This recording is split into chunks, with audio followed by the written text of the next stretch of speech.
તો વેદોની અંદરથી આ દાદાએ જ્યારે 42 વર્ષની ઉંમરે એને ખબર પડી કે વેદોની અંદર એટલી તાકાત છે, તો એણે એક એક વસ્તુ વેદોની અંદરથી ગોતી, પણ એને સંસ્કૃત વગર વેદ વાંચી નથી શકાતા. તો એણે વિચાર્યું કે સંસ્કૃત કઈ રીતે, સંસ્કૃત એ સમયે એકબીજાના પંડિતો કેટલા કટ્ટર, પોતે બ્રાહ્મણ, શીખવાડે નહીં.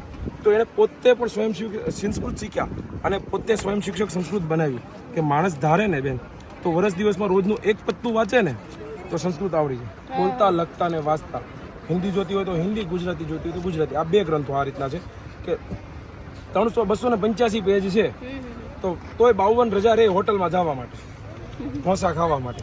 આ રીતે છે. હવે આ ગ્રંથોની અંદર માણસને એમ કીધું કે દીર્ઘાયુષ્ય કઈ રીતે પ્રાપ્ત થાય, તો દીર્ઘાયુષ્ય માટે બ્રહ્મચર્ય જોઈએ, અને દીર્ઘાયુષ્ય 100 વર્ષનું જીવવું હોય અને એ 5 લાખના વીમા ઉતાર્યા વગર તો એના માટે વેદોની અંદર જ્યાં જ્યાં દીર્ઘાયુષ્ય બતાવ્યું છે એ આ પુસ્તકની અંદર આવી ગયું. વેદોની અંદર આની જ બહાર કઈ દીર્ઘાયુષ્ય નથી.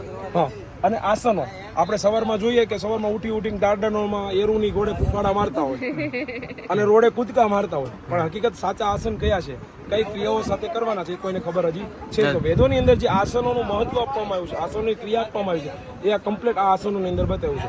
બધાને સ્વામી વિવેકાનંદ થવું છે, પણ બ્રહ્મચર્ય કોઈને પાળવું નથી. રાતે 2 વાગે ઢોકળા ગોતવા નીકળવા છે, તો બ્રહ્મચર્યનું પાલન કઈ રીતે કરવું? તો બ્રહ્મચર્ય વિશે જે કંઈ પણ વાત છે તે આની અંદર આપી દીધી.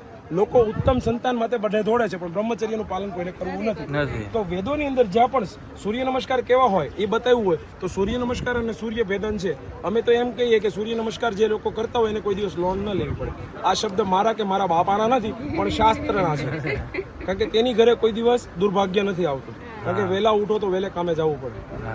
સીધી જ વાત છે. અને એ જ રીતે આપણું અખંડ ભારત કેવું હોય, તો અખંડ ભારત જો આપણા ઘરની અંદર આવો નકશો હશે અને આપણા બાળકોને બતાવશું તો એના મગજની અંદર હંમેશા અખંડ ભારત દેખાશે. કારણ કે એને એમ થશે કે મારે આ ભારત જોઈએ છે. આજ નહીં તો કાલ કોક દીક શિવાજી ઘરે આવશે. એ જ રીતે આ ભગવો ધ્વજ છે. સમજો કે રાણા પ્રતાપ હોય, ગુરુ ગોવિંદસિંહ હોય, શિવાજી હોય, કે 7,32,000 જે ક્રાંતિકારીઓ ફાંસીના માસડે ચડ્યા હતા, એ લોકો આ ધ્વજના તળે લડ્યા હતા યુદ્ધ. આજે પણ આપણે જેને કોઈ ભગવા કપડાં પહેર્યા હોય તો એની આગળ કરોડપતિ માણસ હોય ને તો એ માથું નમાવે છે. તો એ ભગવો ધ્વજ ક્યાં છે? આજની તારીખમાં આનું માન એ ભગવો ધ્વજ ક્યાં છે? હવે સમજો કે હિન્દુ સંગઠિત કઈ રીતે થઈ શકે? આજની તારીખમાં હિન્દુ ખાલી એક જ જગ્યાએ સંગઠિત થાય, મર્યા હોય ત્યારે કાંધે ઉપાડો, બાકી ક્યાંય ભેગો નથી થતો. એકબીજાના ટાંકા ખેંચવામાં હોશિયાર છે. હવે ભારતની અંદર કેવા રાજાઓ છે એ રાજાનું બધું આની અંદર બતાવ્યું છે. અત્યારે આપણે ફિલ્મોની અંદર જોઈએ તો રાજાને કેટલા ક્રૂર બતાવવામાં આવ્યા, કારણ કે આપણે રાજાશાહીને કોઈ દિવસ સમજી નતા શક્યા. હવે સમજો કે સૌરાષ્ટ્રના છો તમે, તો સૌરાષ્ટ્રની અંદર આતાભાઈ છે, વજયસંગ છે, કૃષ્ણકુમાર છે, જોગીદાસ કુમાર છે, માંગડાવાળો છે, વીર રામવાળો છે, એબલવાળો છે. આ જે રાજાઓ થયા છે તેનું કોઈ દિવસ તમે ચરિત્રનું વાંચન કરો, એક વખત બાળકને સમજાવો. દાખલા તરીકે એબલવાળાની વાત કરીએ તો જ્યારે એના રાજ્યની અંદર 12 વર્ષ સતત દુકાળ પડ્યો હતો, તો તે પણ પ્રજાની સાથે એક ટાઈમ પર ભોજન કરતો હતો. એ રાજા હતો. રાજા પ્રજાને પોતાના બાળકો સમજતો હતો, ન કે તેના નોકર. હવે સમજી લો કે જોગીદાસ કુમારની આપણે વાત કરીએ તો જોગીદાસ કુમાર જ્યાં લગી જીવન જીવ્યો ત્યાં લગી પર સ્ત્રીની સામે ન જોયું. જ્યારે કોઈ દિવસ એક જ એના જીવનમાં એક જ વખત બીજી સ્ત્રી સામે જોવાઈ ગયું હતું ભૂલથી, તો એ સમયે એને મરચી આંખમાં આંજી હતી. જો આ ચરિત્ર તમે તમારા બાળકને નાનપણથી સમજાવ્યા હોય તો શું એ બીજી સ્ત્રી સમજે કે દેવી સમજે? સીધી. કારણ કે આજ આપણું ભણતર હતું. જ્યારે આજે આપણા બાળકોને સિરિયલ અને મોબાઈલના યુગની અંદર કેવું બતાવી રહી છે. દાખલા તરીકે એક સિરિયલ જોઈએ તો એક ભાઈ હોય, સવારમાં ભગવાનની પૂજા કરતો હોય, પાડોશીની સ્ત્રી એને ના દેખાય તો તેનું મોઢું બગડી જાય છે, અને જેવું દેખાય તરત એમ કે ગુડ મોર્નિંગ, એટલે કેવી સ્માઇલ એના મોઢા ઉપર આવી ગઈ. આ જ વસ્તુ એને શું શીખવાડી બાળકને કે પાડોશીની સ્ત્રીને કઈ રીતે જોવી. હવે આ જ વ્યક્તિ મોટો થાય તો શું બને? આ શું બને? આ બીજ નાખ્યું છે. આ સિરિયલો, આ ફિલ્મો આપણા ઘરને તોડવાનું મેન કારણ એ કરે છે. એ જ રીતે તમારા બાળકોને જે વસ્તુ તમારે શીખવાડવી હોય, અખંડ વસ્તુ શીખવાડવી પડશે, નકર તમારું બાળક તમારું રહેતું નથી. તે જ રીતે આપણે લોકો પોતાને ઇન્ડિયન બતાવીએ છીએ. હકીકતમાં આપણે ઇન્ડિયન છીએ કે ભારતીય એ કઈ રીતે ખબર પડશે? જ્યારે તમે ભારતીય સંસ્કૃતિનો વારંવાર અભ્યાસ કરશો ત્યારે. હકીકતમાં આપણે ભારતીય છીએ તો કેવા ભારતીય છીએ? આપણી સંસ્કૃતિ કેવી છે? સમજી લો કે આપણે કાકા, મામા, ફુવા, માસા, મોટા બાપા, આ શબ્દના કચ્ચર ધાણ કાઢી નાખ્યું એક શબ્દના કારણે, ખાલી અંકલ. સમજો કે તમે ઘરની અંદર રસોઈ બનાવી રહ્યા છો, તમે ત્યાં બેલ વાગ્યો, ડોરબેલ, અને તમારા બાળકે દરવાજો ખોલ્યો. તમે પૂછ્યું રસોડામાંથી કે કોણ છે, તો દીકરો બોલ છે અંકલ છે. એટલે તમે વિચાર કરશો માછા છે, મામા છે, કાકા છે, ફુવા છે, મોટા બાપા છે, કોણ છે? સાલું મોઢું દેખાય તે ખબર પડે આ તો માસો આવ્યો. સમજાણું? આ બધી વસ્તુ. આપણી ભાષા આટલી અનમોલ હતી, આપણે રાક્ષસોની ભાષા શીખીને કચ્ચર ધાણ કાઢીને. તે જ માટે જો આપણે સ્વરાજ કરીએ છીએ આપણે જ્યારે સ્વરાજ આ ફિલ્મ જોયું ત્યારે આપણને ખબર પડી કે સ્વરાજ હકીકતમાં શું છે. સંભાજીને કેટલા દિવસ સુધી દુઃખ પડ્યું હતું, એ દુઃખ ક્યાં આપણે ફિલ્મ જોઈ ત્યારે ખબર પડી. જો તમે વાંચન કર્યું હોત તો તમારે ફિલ્મ જોવા જવાની જરૂર પડત જ નહીં. હવે વિચાર કરો કે આપણે જ્યારે પહેલા બધા જનોઈ પહેરતા હતા, એ જનોઈ ક્યાં? આપણા આઈડલ ક્યાં? આપણા આઈડલ કોણ છે? કેસર ખાવા વાળો, હે, આપણે કરોડપતિ બનાવવા વાળો, નાની નાની ટીમો બનાવવાનો કહેવા વાળો, એ આપણા આદર્શ છે. હકીકતમાં આદર્શ આપણા કેવા હોવા જોઈએ?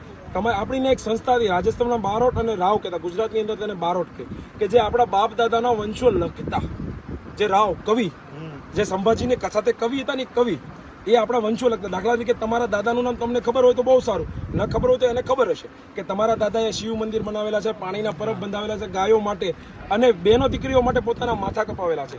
તે એનો આખી પાસે લેખ હતા. હકીકતમાં જો આપણે તેને ઓળખતા હોત, તેને જાણતા હોત, તો એને આપણા બાપ દાદાની વાતો જ્યારે આપણને કરે ને ત્યારે એ આપણા આદર્શ બને. આપણા બાપ દાદા આપણે આદર્શ, ભારતીય સંસ્કૃતિએ કોઈ દિવસ આદર્શ ઉછીના નથી લેવા પડતા, બીજા દેશના લોકોના આદર્શ નથી બનાવવા પડતા, કારણ કે આપણી પાસે અઢળક આદર્શો છે. મેં જે રીતે તમને જોગીદાસ કુમારની વાત કરી, ખાલી એક જોગીદાસ કુમાર જો તમારા ઘરની અંદર સતત ચરિત્ર સાંભળે તો કોઈ પણ સ્ત્રી રાતે જ્યારે 12 વાગે નીકળે તો એને બીક ના લાગે, એને ખબર છે કે ઘરે ઘરે જોગીદાસ કુમાર છે. આ સાચું, આ આપણો વેદ છે, આપણી સંસ્કૃતિ છે. આ કોઈ ધર્મ કે કોઈ સંપ્રદાય કે કોઈ વાડાના પુસ્તકો નથી, આ એક વેદ છે. અને વેદ ક્યારેય ખોટું બોલે જ નહીં, કારણ કે આજનો યુવાન જીમની અંદર જઈને ડોલે શોલે તો બનાવે છે, પણ રક્ષા, આત્મવિશ્વાસ કેમ? કારણ કે જ્યાં લગી આત્મવિશ્વાસ નથી ત્યાં લગી એનાથી કંઈ નથી થવાનું. એ જ રીતે દરેક વસ્તુ ઘરની અંદર હોવી જોઈએ. દાખલા તરીકે સર્વ આરોગ્યની વાત લઈએ તો લોકો અત્યારે ધોળા બટેકા બેફામ ખાય છે. ઠીક, શા માટે? તો કે મારે પ્રોટીન જોઈએ છે. તો પ્રોટીન એટલે શું? કે પ્રોટીન તમને મગ ખાઓ ને સાહેબ, 18% પ્રોટીન આપીને બેઠો છે, કુદરતે દીધેલી વસ્તુ છે, 18% પ્રોટીન છે એની અંદર. તો બધાને એ નથી ખાવું, કારણ કે એને મગજની અંદર એ નથી આવ્યું, પહેલાથી ધોળા બટેકા બતાવ્યા છે, આ ખાવું જોઈએ. તમે કેવા વાસણમાં રાંધો છો, શું ખાવ છો, શું નથી ખાવતા, એ તમને આ બધી વસ્તુ આ સર્વ આરોગ્યની અંદરથી જાણવા મળે છે. દાખલા તરીકે આ પંચમહાયજ્ઞ લઈ લઈએ. પંચમહાયજ્ઞ દરેક મનુષ્યને, દરેક સ્ત્રીને ફરજિયાત કરવાનો છે. જો આ ન કરે તો પાપ લાગે, કરે તો પુણ્ય ન મળે. કારણ કે ભગવાને મનુષ્ય તરીકે ભારત ભૂમિમાં જન્મ આપ્યો છે, કારણ કે ભારત ભૂમિમાં જન્મ લેવો એ દુર્લભ છે. બાકી તો નકર છે ને અમેરિકામાં ભૂરિયું બની નાટા મારતા જ હોય ગમે ત્યાં, પણ ભારતની અંદર જન્મા છીએ તો માં, બેન, પત્ની અને કોઈની ફોઈ ભુવા ગમે રીતે બની આપણે સંસ્કૃતિની સાથે જન્મ્યા છીએ. એ જ રીતે પંચમહાયજ્ઞની અંદર કૂતરાને રોટલી, ગાયને રોટલી, કીડીને કીડિયારું, રોજ સારા વિચારો દેવા અને સારા વિચારો લેવા, આ પંચમહાયજ્ઞની અંદર આપણા કામ હતા. આ જ વસ્તુ આપણે ભૂલતા ગયા છીએ. માણસને કેવું પડે તો માણસ થા. માણસને આપણે એમ કીધું કૂતરા જેવો થઈ ગયો છો, કૂતરાને કોઈ દિવસ કીધું તું માણસ જેવો થઈ ગયો છે? કારણ કે આપણે આપણા નિત્ય કર્મો આપણે ભૂલ્યા છીએ, એટલે આપણે હેરાન થઈએ છીએ. દરેક માણસ આજે 6 મહિને ધંધો ગોઠતો થઈ ગયો, કારણ કે તેને પોતાના બાપ દાદાના જે ધંધાઓ હતા ને મૂક્યા. ખેડૂતનો દીકરો ખેતી કરે, મોચીનો દીકરો મોચી બને, કુંભારનો દીકરો કુંભાર કરે. આ અર્થવ્યવસ્થા હતી ભારતની અંદર. ભારતના દરેક તહેવારો જો દર 2 મહિને આવતા છે. એક વ્યક્તિનો કોઈ પણ બિઝનેસ હોય તો આખો તહેવારોના હિસાબે આખા ભારતની અંદર ચાલે. આપણી સાયકલ કોઈ દી ઊભી ન રહેતી. સાચું ભારતને ઓળખો. 1935ની અંદર જ્યારે બ્રિટનના પાર્લામેન્ટની અંદર જ્યારે સંસદ ભરાણી હતી ત્યારના રેકોર્ડો અત્યારે હાલની તારીખમાં યુટ્યુબમાં રાજીવ દીક્ષિતના વિડીયોની અંદર મળે જ કે સુરત એટલે શું, સાલું 100 કિલો મોઢે અહીંયા પડ્યું હતું. એ ક્યાં? કારણ કે આપણે હાલની તારીખમાં વિદેશી ભાષાઓ અપનાવ્યા છે, બીજાનું કોઈ સાંભળવા તૈયાર છે નહીં. સંસ્કૃત ભાષા કોઈને શીખવી નથી. બધા 2 મહિનામાં જે શીખવવાવાળી ભાષા છે એના માટે બાળકને 12 વર્ષ સુધી તે ભણાવે છે. જે ભાષા 2 મહિનામાં શીખાય છે એના માટે બાળકને 12 વર્ષ સુધી શીખવાડ્યા કરે છે. તમે તમારી માતૃભાષા ભૂલ્યા છે, કારણ કે માતૃભાષા ભૂલવાથી જે નુકસાન થશે ને એ તમને હજી ખબર નથી.